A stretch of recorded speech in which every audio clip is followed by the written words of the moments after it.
Listín Diario editorial for April 6 of 2024. A disgrace to the country.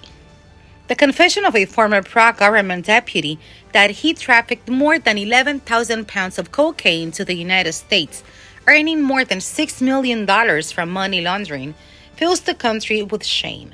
Former Deputy Miguel Andrés Gutierrez, nominated by the Modern Revolutionary Party in Santiago, admitted guilt of these crimes before a court in Florida, United States. Because of these illicit operations, Judge Roy Altman sentenced him to 16 years in prison, becoming the first Dominican politician convicted of drug trafficking in the United States. He is not the first Dominican legislator, and probably not the last, to be involved in organized crime operations protected by his legislative immunity, which constitutes an embarrassment for the country's image. And more than for the image of the country, it is for the democratic system itself, which little by little has been in decline, to the extent that criminals of all stripes manage to insert themselves into the ranks of public powers to profit perversely and with impunity. The Dominican political parties must declare their mea culpa for having managed the rise of individuals linked to criminal activity, fortunes of dubious origin, to entrench themselves in power. It is unlikely that they will do so, because their admission, promotion, application, and election mechanism have already been violated in such a way that it is now difficult for them to decontaminate themselves from the embarrassing intrusion.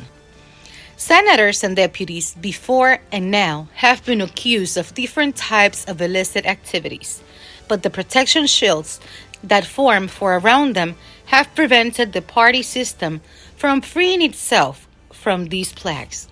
It is more abominable if the accused, or those who have not been accused, but are reputed by public rumor to be drug traffickers, swindlers, or smugglers, belong to the party in power.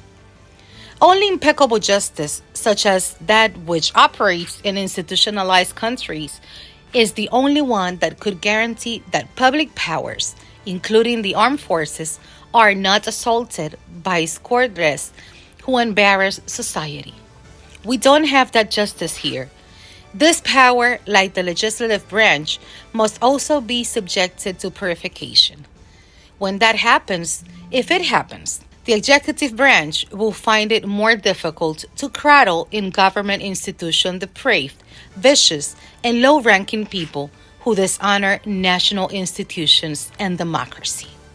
For Listín Diario, voiceover and translations by Indira Rodriguez.